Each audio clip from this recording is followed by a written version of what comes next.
Welcome back to the Prison Yard TV. This is another episode of True Stories, Part 2. I'm going to continue where I left off at. So I left off I already got to Thurston County. I went to court. They transported me from Corcoran State Prison to Thurston County Jail.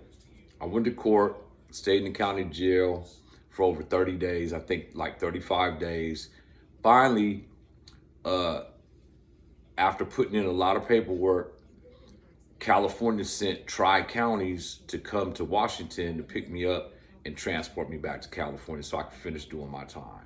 I just started doing my time. Just got to prison probably 5-6 months before this. I got to Corcoran before they took me out to court. So now I went to court. They dismissed the violation that I owed the community custody. They dismissed that case. I had too much time in California to do for them to be concerned about 9 months community custody. So here I am going on my way back to California. So they called me to R&R. I get to R&R and I'm expecting a van, a bus, something that's coming to pick me up to take me back to California. I get to R&R. Now, mind you, I still got my phone with me. It's hooped. Now I'm pretty used to having this phone inside of me. I know it sounds kind of freaky and nasty to these viewers, but I had my phone inside of me. And I get to R&R and I'm surprised.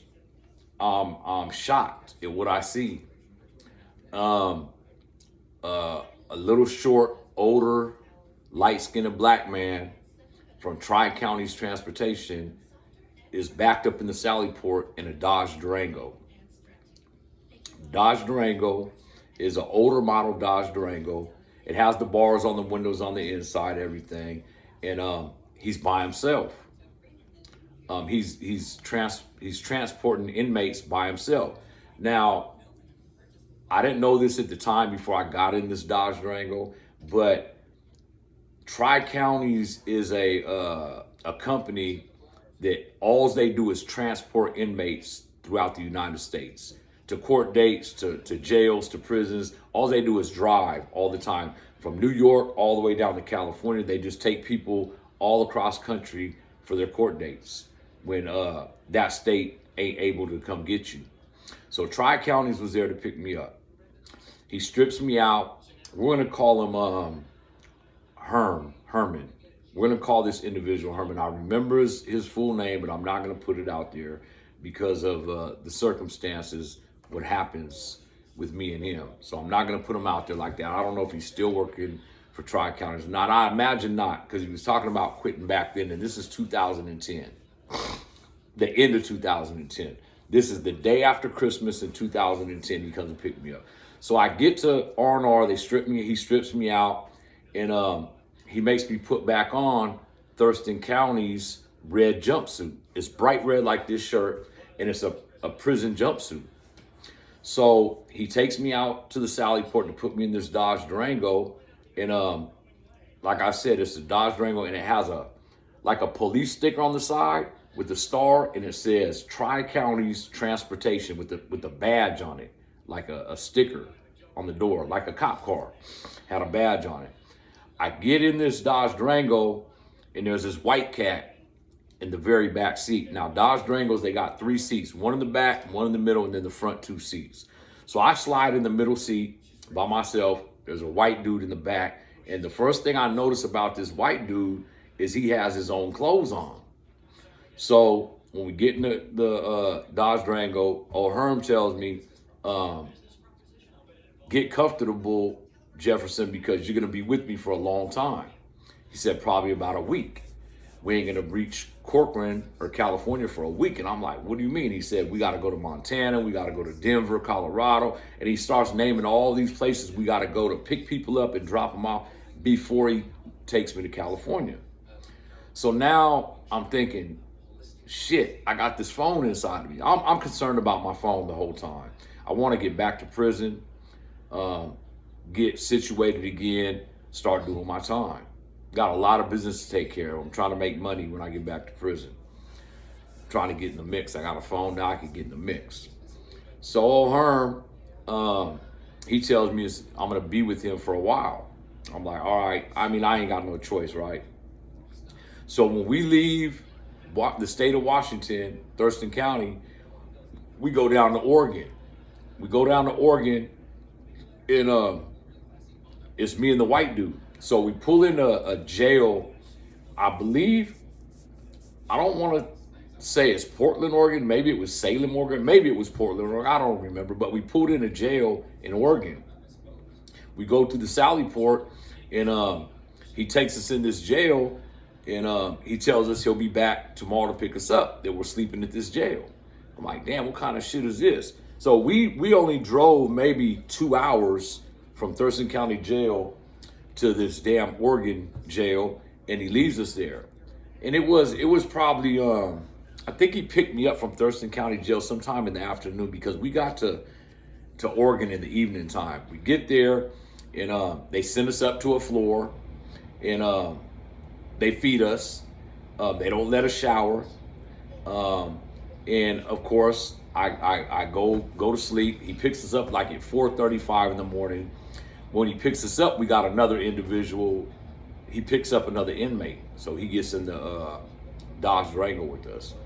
Now this cat was like he wasn't Samoan. I want to say maybe he was Guamanian. He was like a islander.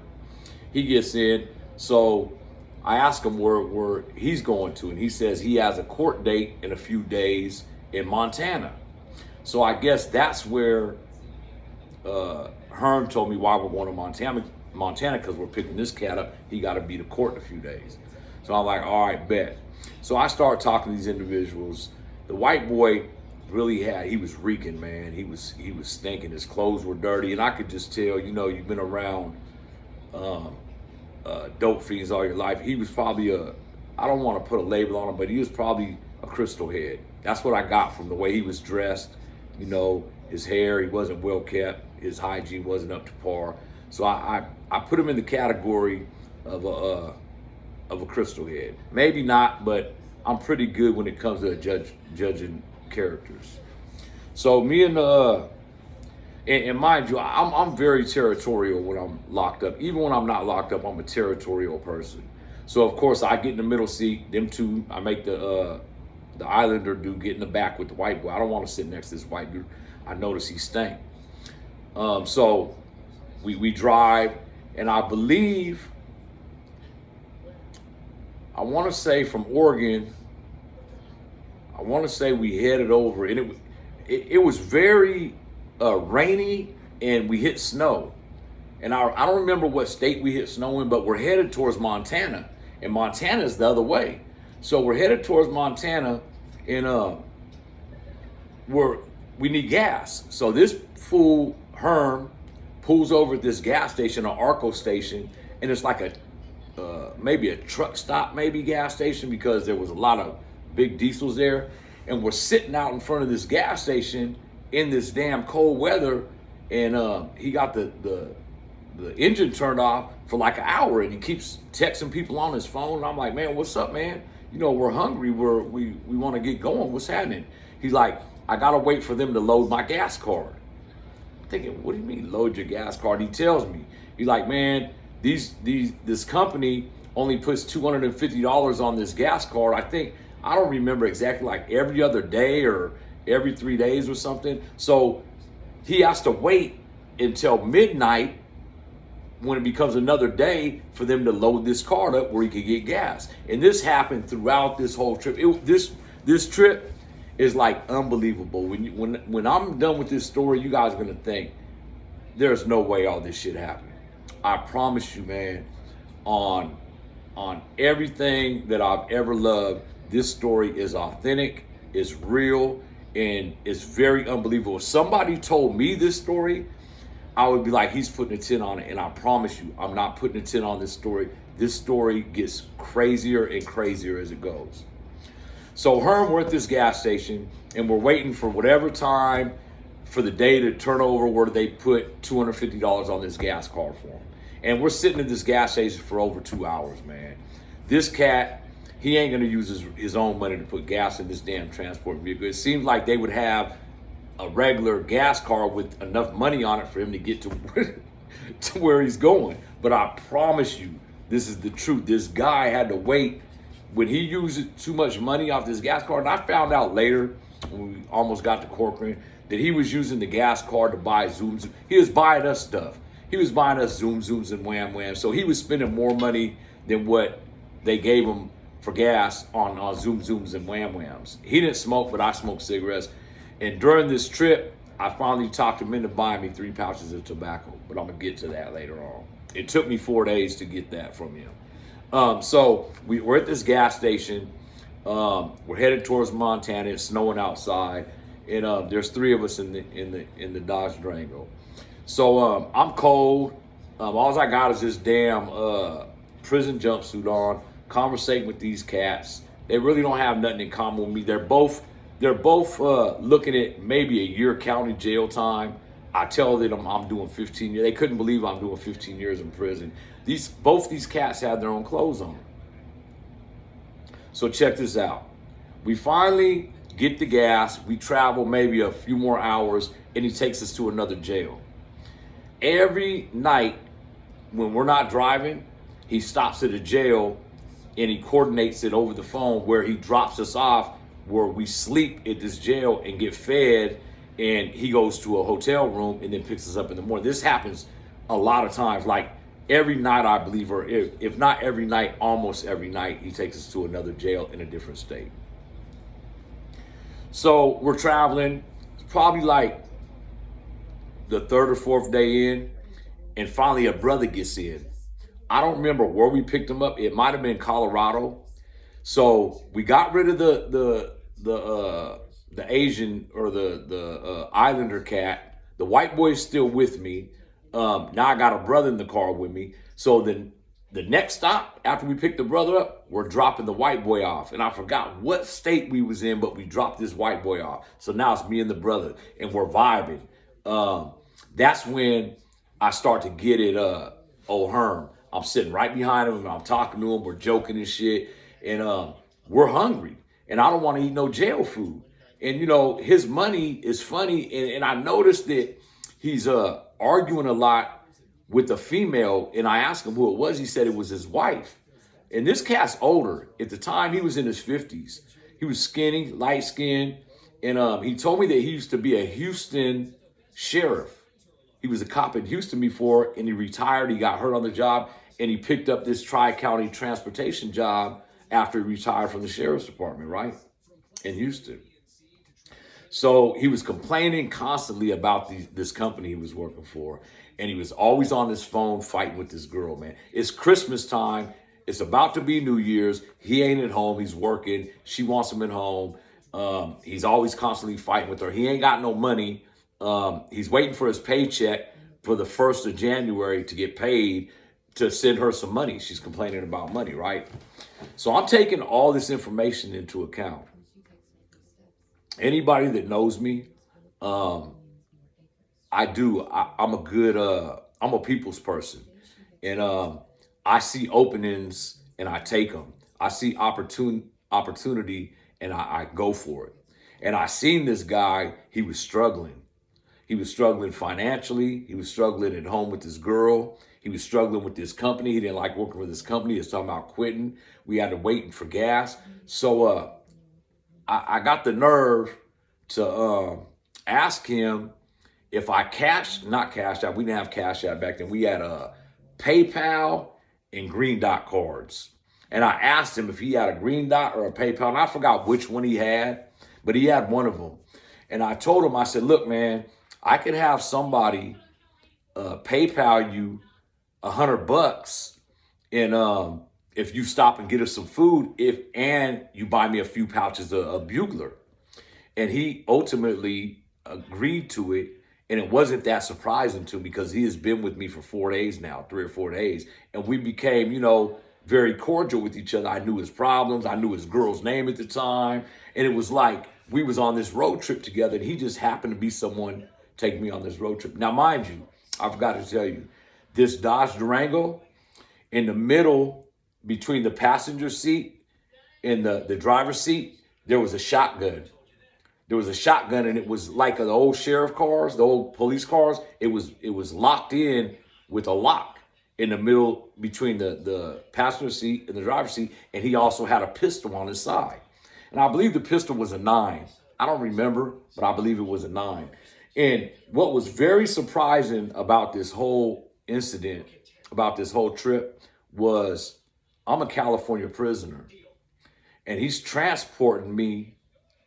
I got a 15-year sentence. He's transporting me by himself. There is no co-pilot with him to watch us while he drives, and it's amazing. I'm tripping out off of that shit.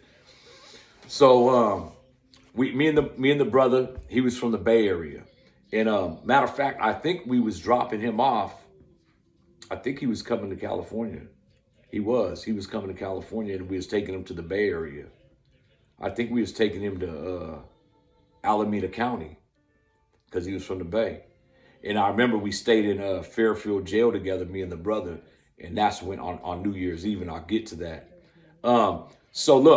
So we go, after we leave Denver, I believe we went to Kansas City, Missouri. We picked up another white cat. And this white cat, he was a lot more cleaner, and he was getting dropped off in Humboldt County. I remember going to Humboldt County jail for the first time. And matter of fact, it wasn't even in Humboldt County. It was in Chico. We had to take him to Chico. And I remember going in this jail in Chico, and it was a little rinky-dink jail. And I remember the jail smelled like feet when you went in. You had the people who got arrested had to take their shoes off in this damn jail. So look, we pick up this white dude, and by the time we get back to California, I tell Herm, I tell him, I got a phone on me. I asked him, could he charge my phone? Now, he already let my bro PayPal him $100. He bought us a pizza, I think Pizza Hut or some shit like that. He was buying us, sodas and chips and shit. So he already broke the rules. So now I got him in my pocket.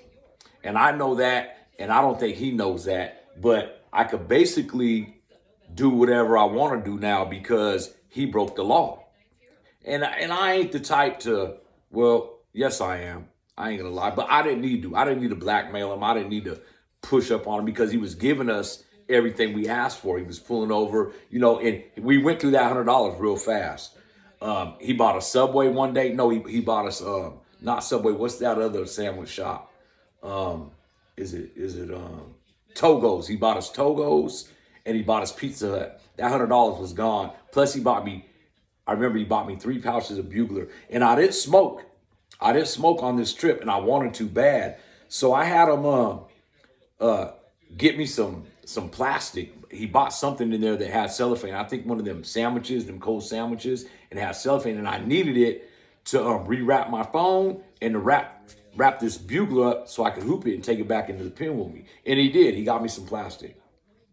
He also was letting us go to the bathroom at some of these stops at these gas stations. He would tell me we had to go to the bathroom. He'd take us in one at a time. He would leave whoever wasn't in the bathroom in this damn car with nobody in it. He'd park in the front, of course, but there was nobody in this car, and we're prisoners. These cats, they was all looking at, like I said, a year county jail at the most. This is where it gets interesting. We get to Fairfield. I think we went to Alameda County. No, we went to Fairfield first because the brother stayed the night in Fairfield County Jail with me. And I remember it was Fairfield because the jail uniforms were black and white striped uniforms, like this way. The stripes were this way and not this way. And I remember I seen Fairfield County Jail on the news one time, and that was their jail uniform. So we went to Fairfield County Jail, stayed the night. Of course, he came in the morning time to pick us up. When he picked us up, the brother, we was dropping him off, I want to say Alameda. I don't remember. It was in the Bay Area where we had to take him. So before we drop him off, we stop at another damn gas station, right? Of course, there was money on the card this time. He pumped. while he pays for the gas, he puts the gas line on there. The gas pump in the tank. He goes inside the store, and the brother was sitting in the passenger side next to me, and I was sitting behind the driver, and the white boy was behind me, and we had another guy and I don't remember what he was. We had 4 people in the car at this time, but we was dropping 2 of them off. The brother and the other guy we just picked up. While Herm was in this damn gas station washing his face or whatever, the brother pulls the door handle on the damn Dodge Durango, and the damn door opens up. Unbelievable. We looked at each other, and I told him to shut the door. He shut the door, and now mind you, these cats ain't looking at prison time. They just got caught for warrants, and they're extradited them back to their counties, wherever, whatever they was doing, and none of them's really looking at prison time. None of them that I've talked to so far. They're all looking at county jail time. Why they's being extradited, I have no clue. Now, my mind is going. We're in California. I've been on the road. Oh, wait. All this happened before we got to... So we found out this door opened not after we left Fairfield County Jail, before Fairfield County Jail, because it was New Year's Eve, the night we stayed in Fairfield County Jail. And the reason why I know that is because, and the reason why I know the door opened up before that is because when we went in the holding tanks in Fairfield County Jail, I used the payphone and called my bro Collect on New Year's Eve. And I already knew the door opened up, and I knew after we went through the bay to drop these people off that we was going towards down south. And from the bay towards down south, I-5, we have to go through Sacramento. So immediately after I found out that door opened up, I'm on it. I'm trying to escape. The escape plan is in effect. New Year's Eve, 2010, going into 2011, we stay at Fairfield County Jail. We're in the holding tank for like 2 hours before they house us. And I call my brother on New Year's Eve to wish him Happy New Year's. And I tell him, check this out, bro. I need you to be at Shell gas station tomorrow sometime. Just be around there all day. We're going to stop at Shell gas station on Meadowview. Now, Meadowview and I-5, there's a Shell gas station, and that is our neighborhood. That's where we grew up at. That's where 29th Street is, 2-3 miles down from there, right? So I'm telling my bro, and I'm talking about Freddie T. I'm telling him, man, be around Meadowview and I-5 all day tomorrow. We're going to be coming through there. I need your help. And of course, he's curious, and he knows I just got 15 years. I've been in prison. And he's like, what are you doing? I said, I went out to court, but I need you to be there. And I really can't talk to him on this jail wall phone. And my phone is dead, all the way dead. So I tell him I'm going to call him or text him from either my phone number or another number, a Texas number, and let him know I'm going to be at Shell at a certain time, within an hour, to be around the Shell gas station.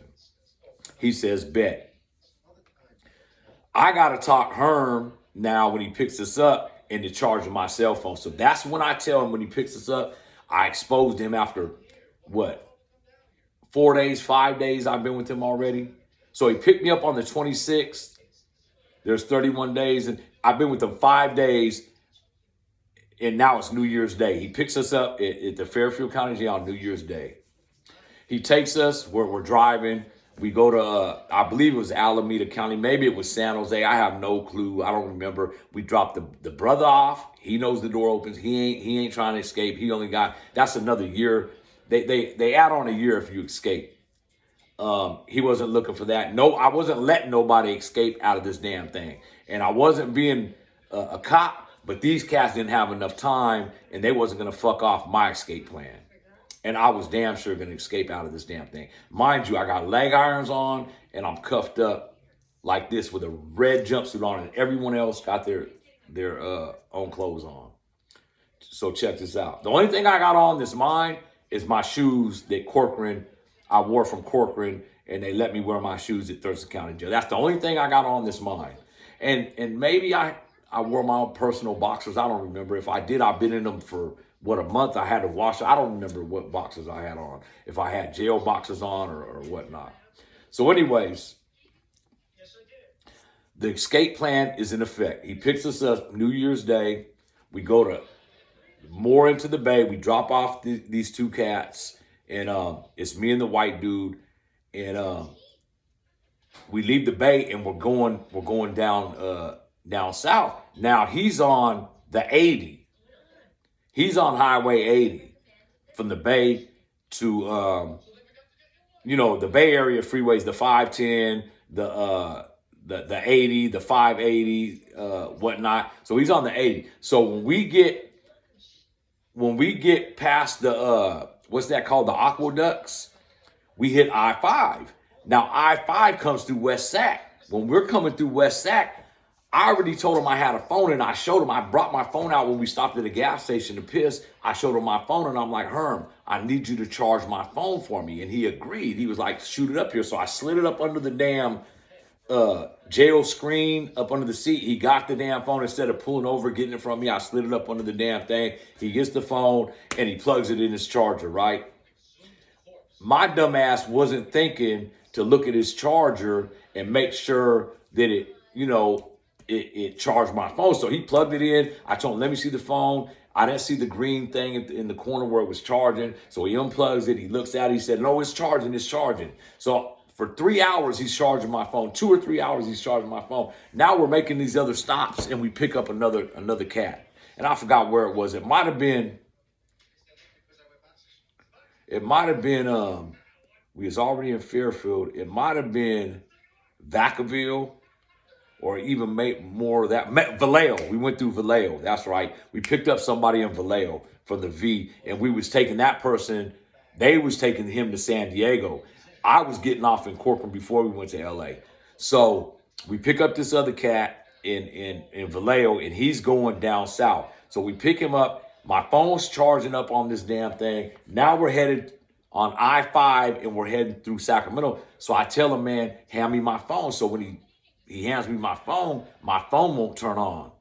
And we're getting pretty close to Sacramento. And I need to tell Freddie T that I'm going to be at this Shell gas station in 45 minutes. So my phone ain't working. So I asked Herm, I'm like, look, man, I don't know what happened, but that thing did charge my phone. Can you make a phone call for me, or let me use the phone, or text my bro for me and tell him that me and him, I made a code word with him when I was at Fairfield County Jail, and the code word was $10. Send $10. That means I'd be there within an hour at the Shell gas station.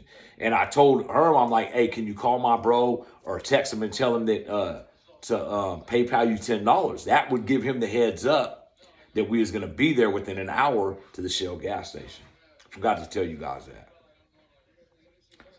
Herm said, okay. I told him we needed some more money. I was hungry. So he said, okay. So he texted my bro. My bro didn't text him back. So now I got him calling Freddie T, and he got the speakerphone on so I could hear. Freddie T answers the phone. I'm like, look, bro. He's like, whose number is it? My bro, if you guys know my bro, he's very, very paranoid all the time. That's why he ran for 5 years, because he's paranoid and he's smart.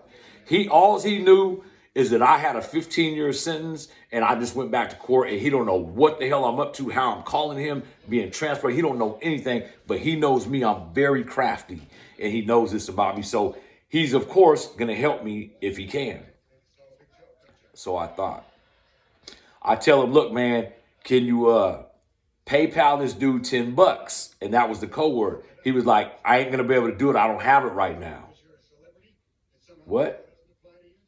Now I'm thinking, is he so high that he forgot about our code word, what that meant, $10? Or is he just, did he forget about it? He don't have $10 to send it? Or he's just being, because he smokes weed all the time. So I'm tripping now. I'm like, bro, no, I need $10. Like, you have to send this $10. He's like, I'm not going to be able to do it. I'm going to, he was going on a trip with his girl or something. They was leaving.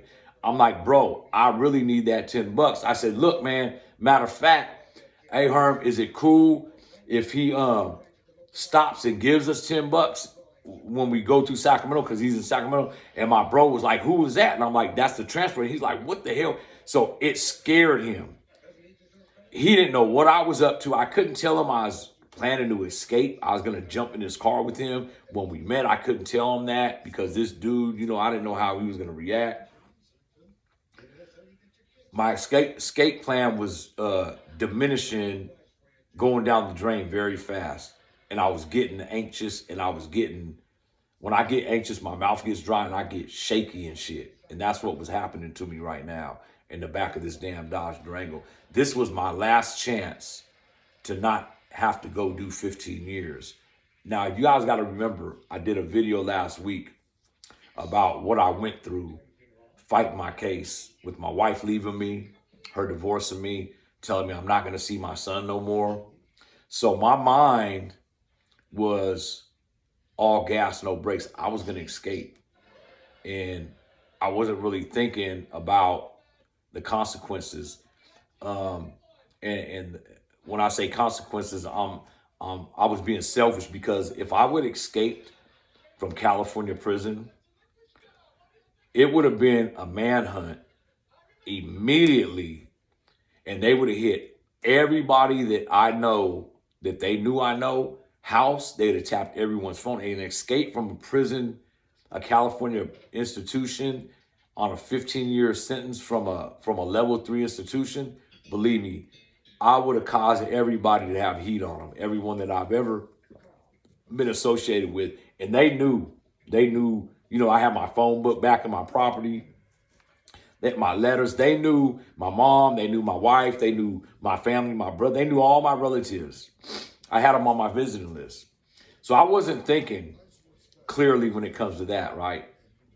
But my bro just told me he ain't going to be able to make it. Now my stomach's dropping. Now I'm thinking, I could escape out of this Dodge Durango anytime he makes a stop.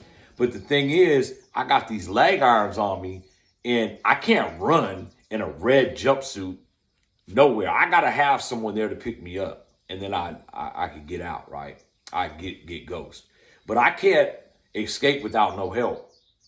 My bro just told me that he's not going to send me the $10. That means he ain't going to be at the Shell gas station off Meadowview in I-5.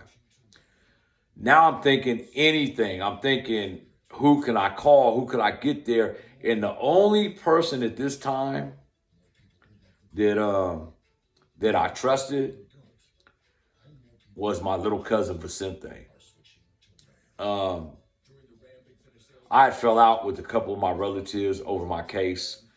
The ones that I would have called to come get me, that I would have relied on. And my cousin Vicente's a lot younger, so I didn't want to put him through that. And this escape plan was really bothering me, because I was there. This door opened up, and it was crazy that I've been in this damn thing for a week, and the whole time this door opened up. And right now, thinking about it, I'm getting goosebumps, man. And I know this story seems like it's not true. It's fabricated. I promise you, on my dead grandfather's life, everything I'm saying is authentic right now, man. And looking back at it, God was with me, because if I would have escaped, I probably would have took off to Canada or Mexico, and everyone I know, their house would have been hit. I'd have got caught eventually. I'd have been caught by now. I know that for a fact. I would have had to come back to California. I'm just like that. I can't run for more than, I ran one time for 2 years, but my roots are in California, so I'd have had to come back and see my kids. And, it was a blessing that I didn't escape. But anyway, let me continue this story. I've been on here 34 minutes. I want to keep this under an hour. So my bro don't show up. I do talk Herm into stopping at the Shell gas station in the hood, Meadowview. I got to use the bathroom, I tell him. I know we're getting close to Corcoran. I don't know how many more stops he's going to make before we get to Corcoran. So I use the bathroom at Shell gas station. No, I don't. We go across the street to McDonald's. We use the bathroom at McDonald's right across the street from Shell. He gasses up at Shell, right? and I don't know if the bathroom was out of order or whatnot. We go across the street to McDonald's. I go in there with my new plastic and shit, rewrap my tobacco. And the thing is, I didn't have a desk and I'm handcuffed, so I couldn't really compress the 3 pouches that small to hoop all 3 pouches. So I got 2 pouches together. They're wrapped up pretty tight. And I hooped that and my phone. Of course, I hooped my phone first and then the tobacco after that. And it took me a long time because the phone got to go up and you got to relax. And then you got to put the tobacco. It hangs out a little bit. You got to relax and it goes up eventually, right? So I got a pouch of tobacco out in the open. So now I don't have a lighter. So I asked him to stop when we stopped to get gas to go buy me a little big lighter. He goes in there and spends $2 on a little big lighter. So I'm rolling cigarettes now in the back of this thing. I'm gonna smoke now because I'm not gonna escape. I'm tripping and I just don't give a damn now. And Herm ain't even tripping off of nothing. He's like, you can't smoke in here. What I'll do next time we stop is I'll open the door and you guys can smoke out the door. Sit inside, but leave the door open, smoke out the door. That's what we did. We get to Fresno, right? Now, Fresno is probably 30 minutes, maybe 45 minutes away from Corcoran. We went to downtown Fresno at the county jail. And I'm going to go ahead and give it to you. I was going to leave this part out, but I'm going to go ahead and give you this part because it was part of the trip. So it's me. Now we got a white dude in the car, and we got an Asian cat, straight TRG, Tiny Rascal Gang, a youngster from Tiny Rascal Gang. And me and this cat's vibe, when we picked him up in the Bay and he was going down south too, right? So we get to Fresno County Jail and he tells us, he parks in the Sally Port in Fresno County Jail is downtown, right? And he tells us we all have to unload and go in because he's picking up a female inmate that's going to Los Angeles. Female inmate. I'm like, what? The whole time I've been with this cat, it's been nothing but males. And I think I met 6 to maybe 7 people. And I've been in there the longest. And these people keep, coming in, coming in. We keep picking them up, dropping them off. So I never was in the vehicle that long with one individual. Now we're picking up a female. So he says we have to go in because he's going to be a couple hours, right? So all 3 of us, we go into this county jail. And we're in R&R. Anyone from Fresno that's listening to this, they'll know that I know what I'm talking about when it comes to Fresno. I've never been to Fresno County Jail before except this one time. We go in there and we sit on this bench. There's a long bench. And then they got these officers behind this window, like 4 or 5 officer booths. And they got a tray slot, so they call you up to the window and they ask you your name, they ID you, and you see a nurse through this window, you tell them about your whatever. So while we're sitting on this bench, they're not going to do that to us because we're not being booked. But people that are being arrested, booked, they sit on this bench and they go in this, or they go in a tank or whatnot, and they go talk to these officers through this damn glass window with these tray slots. I think there's 4 or 5 windows right there, right? Actually, it's one big old window with 4 or 5 officers with tray slots. So me, the dude from Tiny Rascal Gang and the white boy are sitting on this bench and we're kicking it. And Herm comes over and he takes our leg irons off. Now, mind you, we've had these leg irons on the whole time we've been in this van, except when we go to the county jails to sleep, right? So he comes and takes the leg irons off and he's like, if any of you guys got to use the bathroom, I'll take your cuffs off. You mind me, we're in a jail. We're not going nowhere. So I'm like, I got to piss. So he takes one of my cuffs off. I go first to the bathroom. I come out. Herm's at the desk, a wooden desk over there outside the bathroom, and he's filling out paperwork for the female he's picking up, right?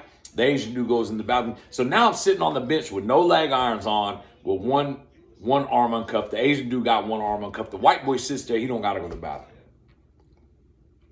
Now the door opens and 3 Fresno police walk in and they got a Mexican cat that they're roughhousing. I mean, they got his arm all the way hemmed up in the back. He's cuffed, and he's cussing at him. He's kicking at him. He's calling them pigs. He's barking at him. So when they finally bring him in, they throw him in this tank, and I'm looking at him. The tank's right across from us. He got all these dog paws tattooed on his face, down his neck, and he got a big-ass bulldog tattooed on his neck. And he's woofing. He's calling the police pigs, and I'm over there laughing like a motherfucker, right? Herm's over there doing his paperwork. He ain't paying no attention. Me and the Asian dude, we got one hand uncuffed and our legs uncuffed, right?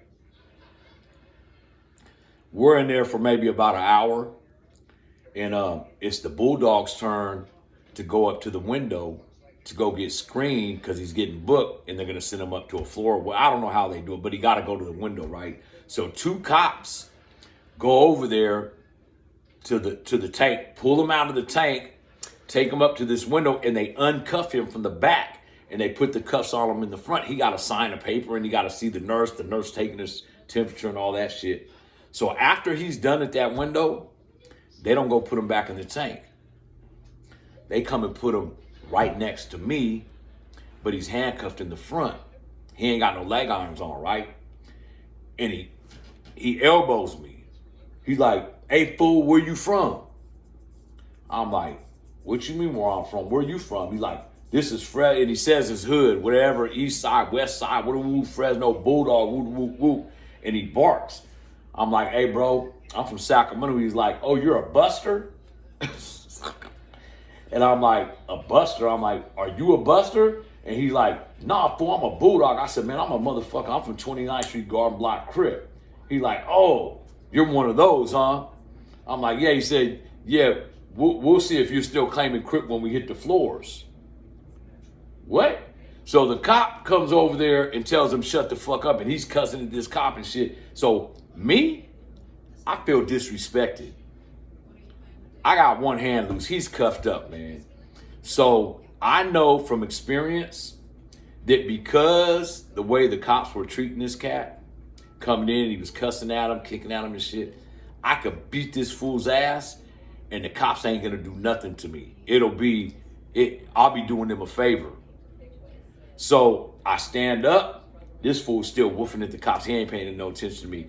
I'm standing in front of the Asian dude and I'm talking to him. He's like, and when this fool looks towards us, I give him a roundhouse, bam, and I kick him right in his face, and his head hits the back of the thing. And when he comes forward, I hit him again, boom, and he's out. He falls asleep and he leans over, bam, and the cop just looks at me, and the cop comes over there and he's like, "Whose inmate is this?" So Herm comes over there and they cuff me up, they don't put the leg irons on me, cuss me up, and they take the bulldog and put him in the fucking tank. Now, I'm the talk of the cops are all, that's what motherfucking loudmouths get. Where you going? Youngster, they just call me youngster and shit. I'm 40 years old at the time. I'm like, man, he's like, "What do you got the red?" They just asking me questions why I got this red gyps. I tell them, man, I'm in Corcoran. I'm doing, I'm going back to the pen. They ask me how much time. They're like, "Man, we wish we could send you to a floor." Shit, you ain't sending me to no damn floor in Fresno damn county jail. I was beat up and drunk. This dude, I didn't get no stripes for that because he was drunk.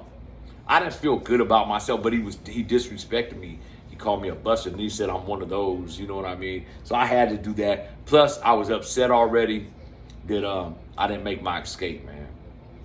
So check this out. This video is coming to a close. Hope you guys are enjoying my true stories, man.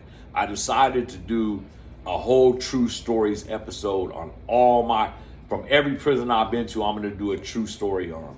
So check this out. The female comes out. She's a little Mexican chick she got one long ass braid down to her ass, and she's short and she's cute in the face. I wouldn't have got at her if we was on the street because she was a little bit chunky for me. At that time I liked fit girls. I never messed with a fat girl in my life. I never was attracted to fat women. She was just a little bit chunky. Maybe she was probably 5 foot, probably 165. and all her weight was in the back. It was her butt, and she had white ass hips, right? And she had her own clothes on when she came out. She had a white sweater on, but it was it wasn't even a sweater, it was one of them Shaw things, and she was handcuffed in the front, and all her clothes were wrinkled and shit. But they was tight fitting, but you could tell that she'd been in jail for a while. Well, she wasn't going to LA, they was taking her to Santa Barbara. I remember the cops telling me. So now when she comes out, I'm on her. So I let the two dudes that are with me, I let them get in the back seat first, and then I let her get in next to me in the middle seat, and then I get in where the door opens up, right? Because if I'm still thinking I might have a chance, but we're in Fresno now. I ain't gonna escape out of Fresno. I ain't got no ride. So now I know we're very close to Corcoran, and I know that's our next stop. So I got at the most 45 minutes to try to get me some from this chick. I lean over to her. He already knows what time it is. He ain't even tripping. He's looking at me in the rearview mirror, and he's like this. So he's like, go for it. But I'm cuffed up. I got these leg irons on. She's the same. She's cuffed up. She got these leg irons on. And these fools is cracking jokes. Now, I lean over, and I'm whispering to her, and I'm trying to, touch her and play with her hair and shit. And she looks at me, and she says something in Spanish. I don't speak Spanish. I'm like, no English? Paquito, no English? No. She don't speak English. Now, I know bad words in Spanish. I know verga. I know panocha. I know them kind of words. Nasty stuff in Spanish. And I don't know how to come at her but with nasty words. So finally, she's irritated. She keeps moving over from me. And I'm trying to ask her how much time she got to do, where she's going. And Herm tells me, she got a fraud case out of Santa Barbara. I'm taking her to Santa Barbara. Hella fraud cases or identity theft or some shit, right? And I'm telling her, man, I got 15 years, man. I'm trying to get chopped up or anything, man. And man, she wouldn't give me no play at all. And I'm damn near wanting to take it now. I'm trying to get me some, right? But there's no way. I'm cuffed up. I'm not no rapist or nothing, but that's what was going through my mind at the time. And anyone else in my position, they would be thinking the same thing, man. And I wanted some pussy bad, and I didn't end up getting it. Didn't get her number. She didn't speak no English. So of course we get to Corcoran, and this is what's jacked up when I get back to Corcoran. It's like after midnight, and it's going into the 2nd of January. Mind you, it's a state. The first is New Year's Eve, New Year's Day is a state holiday, and this is New Year's Day going into the 2nd of January, right? So we get there through the Sally Port. I don't have, Herm don't have a court paper that says they dismissed my case in Thurston County Jail. So when we're in the Sally Port waiting, they don't know what to do with me in the Sally Port because I don't have no court papers. They know I was out to court, but they have to know, was I convicted? If I was convicted, did they give me more time? Are they going to extradite me? Because they can't send me. Now I'm not classified no more, in other words. So we're in the Sally Port for like 2 hours, and I'm on this broad, right? I got this phone, this tobacco on me. Now I got a little big lighter I got hooked to. And 2 cops finally end up coming from R&R, coming to the Sally Port, get me. It's freezing cold. It was raining outside. And, taking me on the damn golf cart up to R&R. We're in R&R all night long till like 3, 4 in the morning. He's like, man, we're going to have to send you to the hole. I'm like, what? He's like, we're going to have to send you to the hole until we verify what happened. And I'm telling him, man, they dismissed my shit. It was a probation. He's like, there's no paperwork and no one's answering the phone. We can't get a hold of the courthouse at 2 in the morning and whatnot. And I'm like, you're going to send me? And I'm mad because I want to smoke and I want to get on my phone, right? So they send me to 4B left lower Sallyport. They didn't even send me in a cell. They send me in this Sallyport and they give me a mattress. They send me in this big ass cage in this Sallyport, and I could see the shoe right there. I could see all the cells, you know, A, B, and C section. The cop is right above me, but I'm in this Sallyport in this fucking cage off to the side where all these food carts are around me that they're gonna serve in the morning time. And he throws me a mattress in there and a blanket, and I'm on this damn floor in this Sallyport. He's like, we'll try to get it together tomorrow. Man, I'm in this Sallyport for 3 days until the 5th of January.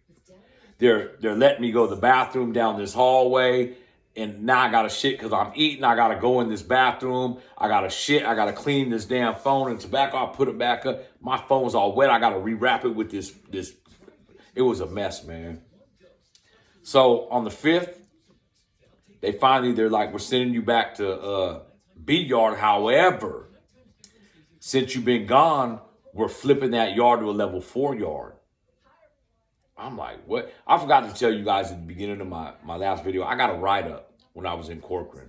Before I left out to court, I forgot what it was for. Is either tobacco, right? It was something, you know, I got a write-up, a Division F write-up. So I had level 4 points now, and they already heard the 115. So I knew I had 55 points now.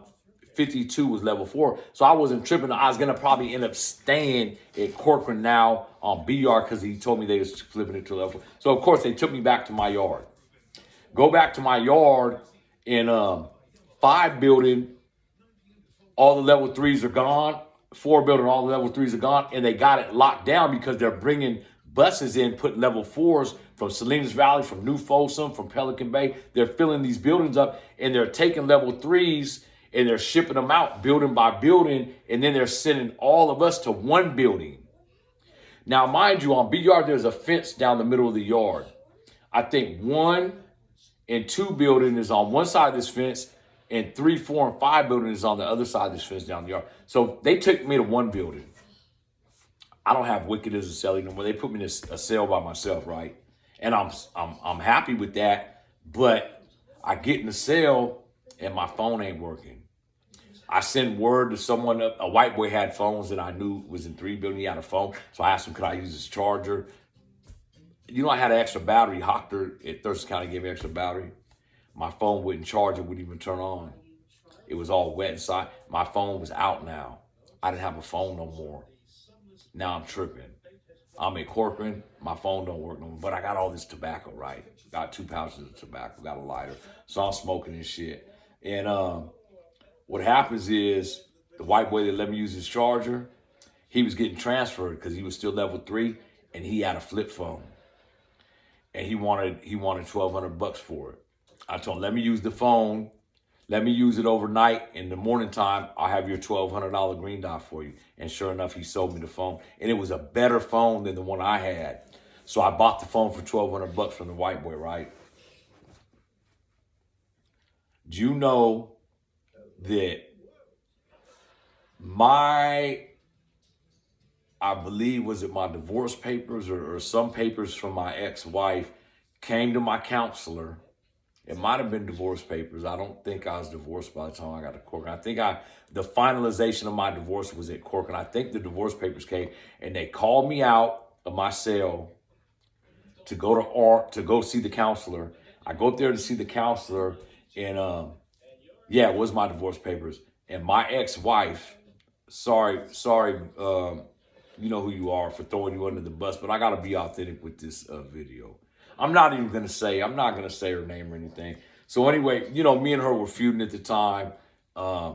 She was mad. She got the letters from my cellie with the pictures of Vanessa. She divorced me, right? So they called me up front for the divorce finalization. And in her...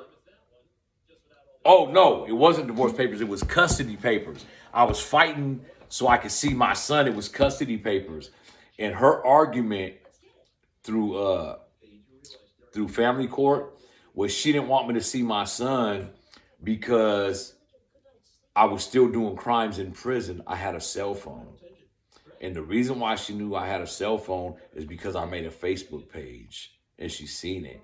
And she said that in the damn family court papers, the custody papers. So my counselor, when she called me up there, she read it. And when she read it, she was talking to me the whole time about, having phones. And while she was keeping me up there, the goon squad was hitting my cell. I just bought a new phone. When I get back to the building, both my phones are gone. The phone that wasn't working and the new phone I just bought a few days before, they were gone. The goon squad found my phones. Now I'm heated. I'm heated. And at this time, 2010, I got to tell you guys something. If you got caught with a cell phone in 2010, it was a Division F write-up.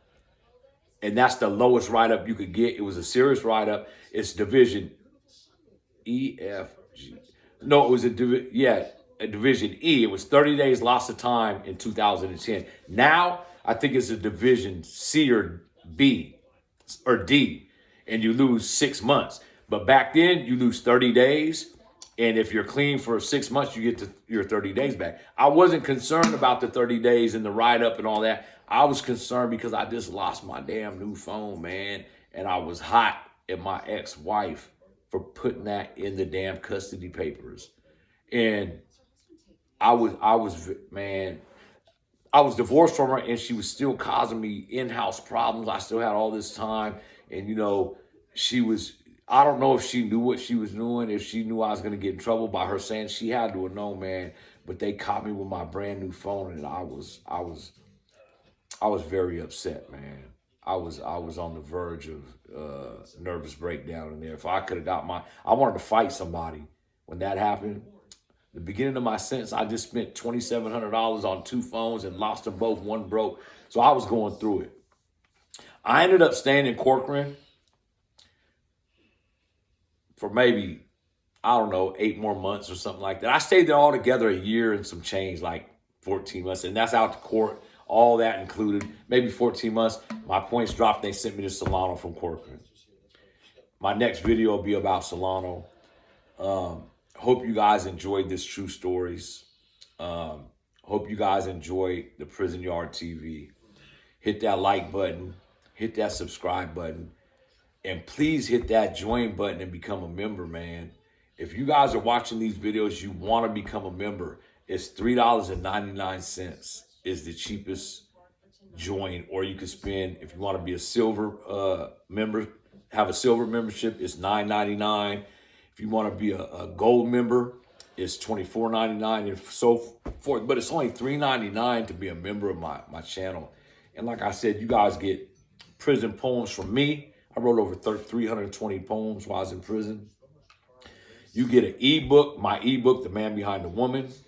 You also get prison art from all my friends or associates that I was in prison with that keep sending me prison art. I got all kind of prison art. I'm not going to show you guys on my regular channel. You guys get my book. You guys get badges. You guys get emojis, special emojis. You guys get exclusive content once a month if you become a member. So you get all that for $3.99 a month. Press that join button, become a member. Stay blessed. Tell the people you love them. Tomorrow's not promised to us. Take care of your families. And please tell the people you love them before you go to bed, man. Tomorrow's not promised. See you guys on the next one. Hope you enjoyed this episode of True Stories. This is part 2, the ending of part 1. Hope you guys enjoyed. Have a good night.